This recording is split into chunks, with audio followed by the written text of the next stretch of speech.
Listo. Pues ya estamos en miércoles de nuevo, aquí en el ombligo de la semana con mi amigo Isaac. Isaac, un abrazo hasta México. Igualmente, Julio, un abrazo hasta Guatemala. Pues bueno, muy interesados ahora con el tema de este webinar que fue bastante creativo por nuestra parte. Entonces creamos hasta conceptos, pero bueno, espero que les sea atractivo a nuestros escuchas, ¿no? Sí, porque por ahí nos estuvimos fumando un nombre que sea soluciones usuariocéntricas, precisamente pero tiene, ya cuando vayamos avanzando vamos a darnos cuenta que tiene algo de sentido de lo que estamos hablando. Porque Claro, precisamente partió del hecho de compartir un poco nuestras experiencias en las áreas de diseño, en las áreas de innovación, y cómo realmente pensando en que es el usuario el centro de muchos de estos procesos, o por lo menos esperaríamos que fuera el centro de muchos de estos procesos de diseño e innovación, en distintas áreas, ¿no? Porque estuvimos hablando del diseño gráfico, del diseño de modas, del diseño computacional. Hay muchos lugares en donde pueden tener este tipo de aplicaciones. Y aquí es en donde va a abrir mi amigo Isaac, porque precisamente va a empezar a introducir el tema del design thinking, que trae muchos de estos conceptos, ¿verdad, Isaac? claro. Mira, en este caso lo que pasa es que creo que las empresas se fueron dando cuenta que para poder crear soluciones se necesita otro tipo de visión. Me queda claro que en los negocios se juega la parte numérica, se juega la parte financiera, se cuentan un montón de elementos que debo de integrar. Pero la parte de innovación es importante porque eso es lo que nos permite competir. Entonces, se dieron cuenta, digo, afortunadamente para mí, yo estoy en ese campo, en la parte de diseño, que tenía que ver con la parte del pensamiento no lineal. Es un pensamiento no lineal para crear soluciones. Comentábamos hace un rato sobre las constantes metodológicas, ¿no? Que son problema, proyecto y solución. Y así es como parten, sea arquitecto, diseñador industrial, diseñador de modas, diseñador gráfico, parten de esa idea para poder de alguna manera generar una solución.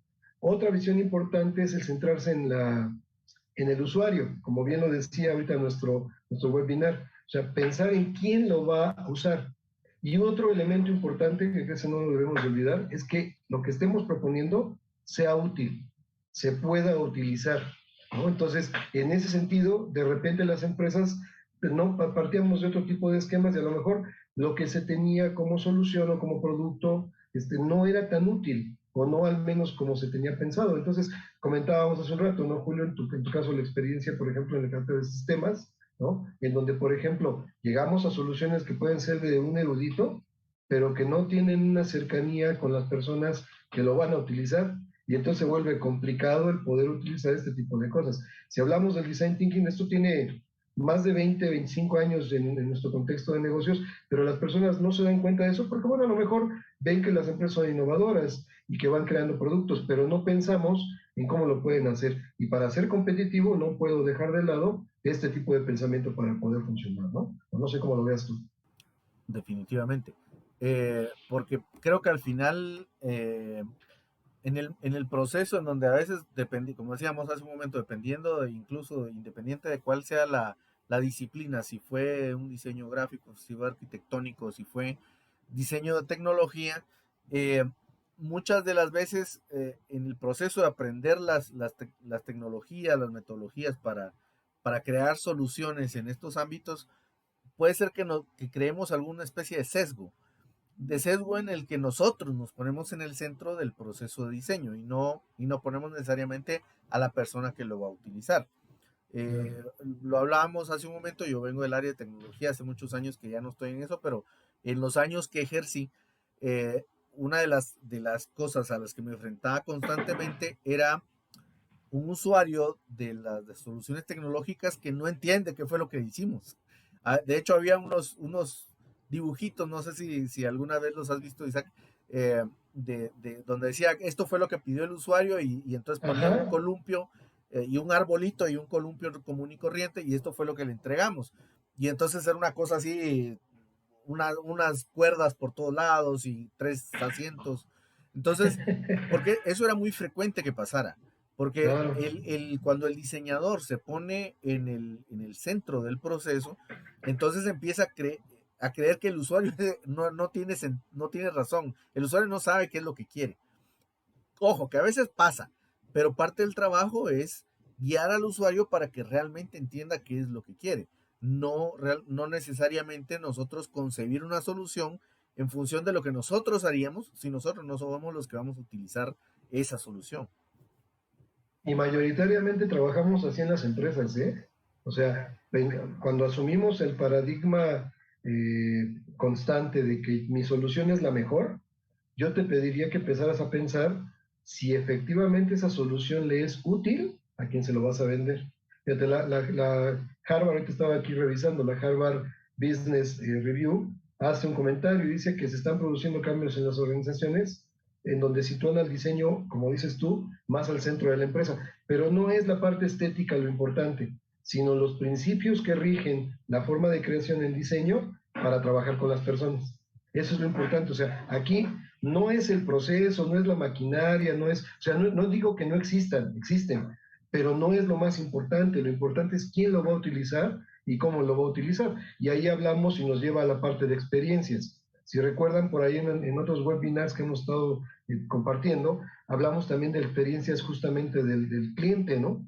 Y cómo se crea esa experiencia, pues se va a crear en función de que la solución que le brindemos, el producto que le demos, el servicio que le demos, tenga que ver con esa necesidad y lo pueda utilizar, le sea útil, ¿no? Comentábamos, por ejemplo, de sinfín de aplicaciones que de repente aparecen en nuestros celulares, en nuestras computadoras, en nuestras tabletas, ¿no? Donde, por ejemplo, comentaba ya hace poquito una que me da la posibilidad de ver todas las estaciones de radio a nivel global. Yo no sé si alguien se dio cuenta de que nos gusta de repente escuchar estaciones de radio por la simple curiosidad, ver qué sucede.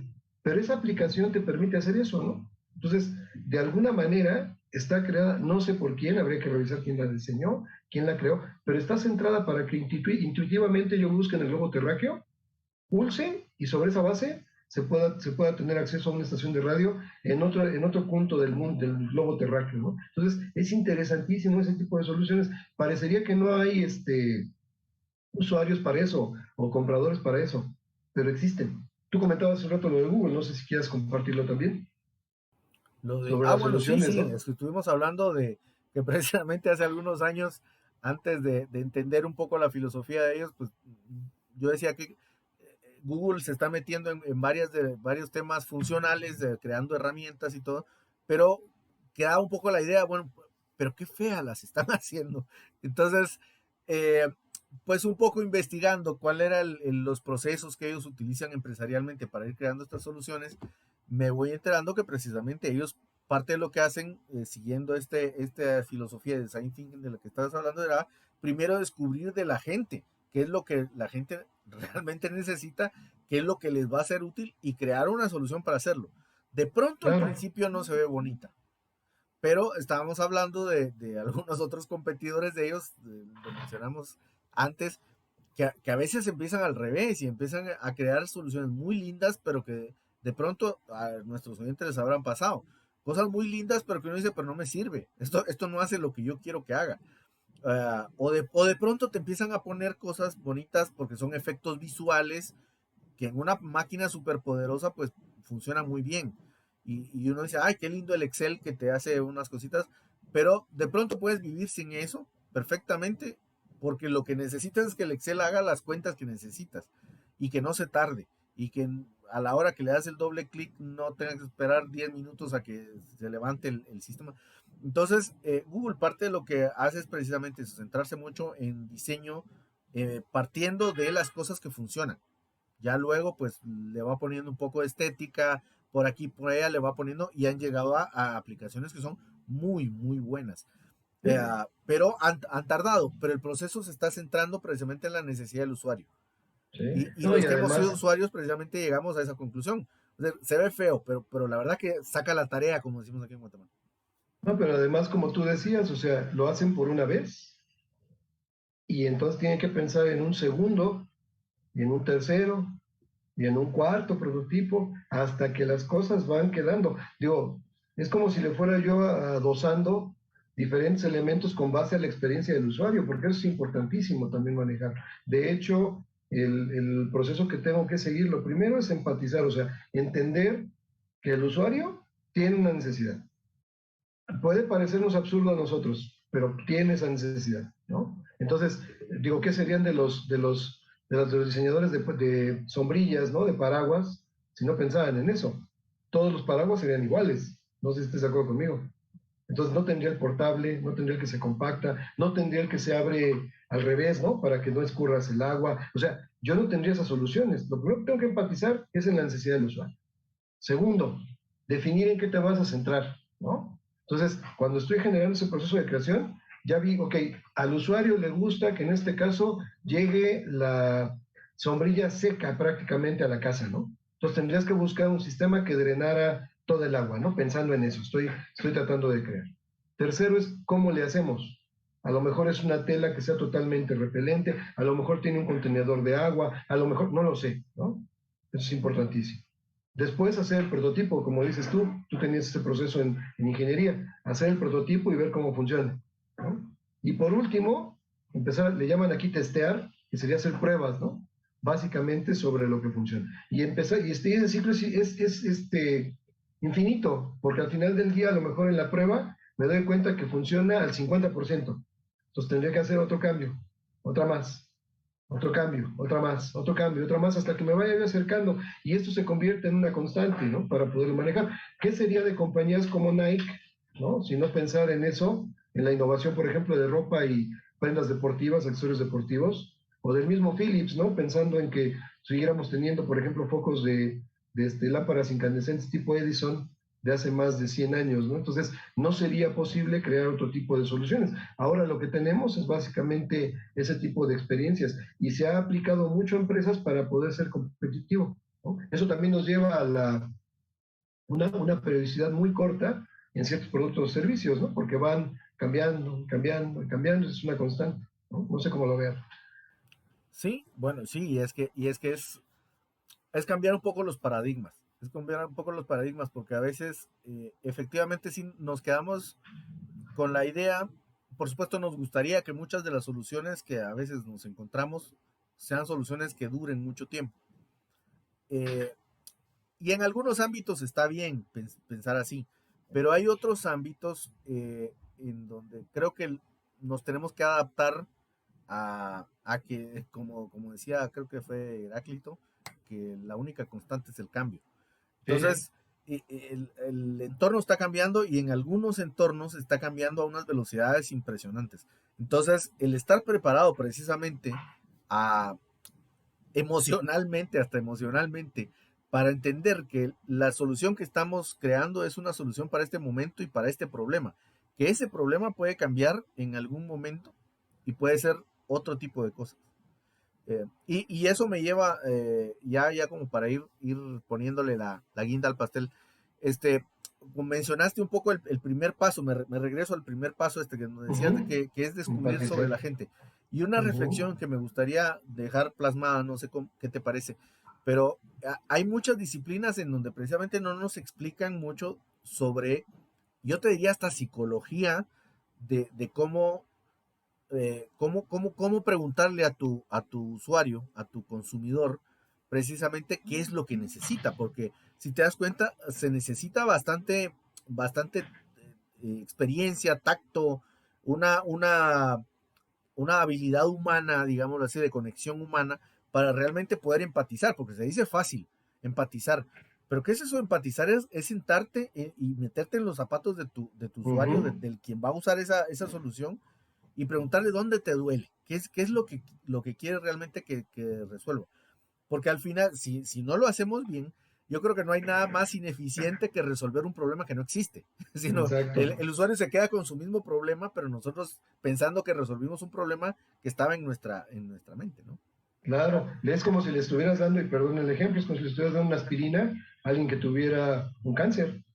Es una estupidez, o sea, eso no funciona. Fíjate que me lleva, ahorita qué chistoso, pero ahorita que estás diciendo eso, me lleva una reflexión que ahorita tengo aquí a la mano, que es de Albert Einstein. Dice, si tuviera solo una hora para resolver un problema y mi vida dependiera de la solución, pasaría los primeros 55 minutos descubriendo la pregunta correcta. Porque una vez hecha esta pregunta, podré resolver el problema en menos de 5 minutos. Ahí está. Eso es lo que tú acabas de decir. De hecho, bueno, ahora sí que valga la recomendación. Yo lo que hago, y yo creo que tú también lo haces con los clientes, es hacer una escucha activa. yo lo primero que, a ver, aquí estoy, pero habla tú. Yo no te voy a demostrar lo que sé, yo te voy a escuchar para saber qué necesitas. Y a veces el cliente se puede tardar horas en decírmelo. Sin embargo, teniendo exactamente, ahora sí que el punto donde le duele, tienes más del 50% de la solución recorrida, ¿no? Y creo que eso es importante. Entonces, estos procesos no los debe de olvidar un empresario. Sea a lo que sea lo que se dedique, sea a lo que sea lo que se dedique, no debe de olvidarlo, porque al final del día, todos los esfuerzos que hacemos de producto o de servicio son para personas. Pues adelante, Julio, si quieres invitarlos a nuestro siguiente webinar, porque creo que esto puede ser muy interesante y a lo mejor lo trataremos después en otro tema, pero pues ahora vamos a hablar de lo que es la especialidad de nuestro querido amigo Julio, que sería la parte de cómo hacemos lo que hacemos, que eso es lo que vamos a platicar el próximo. Entonces, Julio, adelante si quieres invitarlos, por favor. Sí, muchas gracias. Pues vamos a estar en el siguiente episodio, vamos a estar platicando un poco, haciéndonos esa pregunta, si realmente sabemos cómo hacemos lo que hacemos. Porque a veces partimos de la idea que ya lo sabemos, pero no vamos a repetir la pregunta el próximo miércoles entonces. Así que Perfecto. los invitamos siempre a que le estén dando a la campanita, que nos sigan, que nos pongan sus comentarios, ya sea en las redes sociales donde nos consulten o aquí en YouTube. Que pongan nuestros comentarios ahí, qué cosas les gustan, qué cosas no les gustan, de qué cosas quisieran que hablemos, y pues vamos a seguir metiendo esos temas por ahí. Un abrazo hasta México, Isaac. Igualmente, Julio, un abrazo y que estemos muy bien. Hasta la próxima.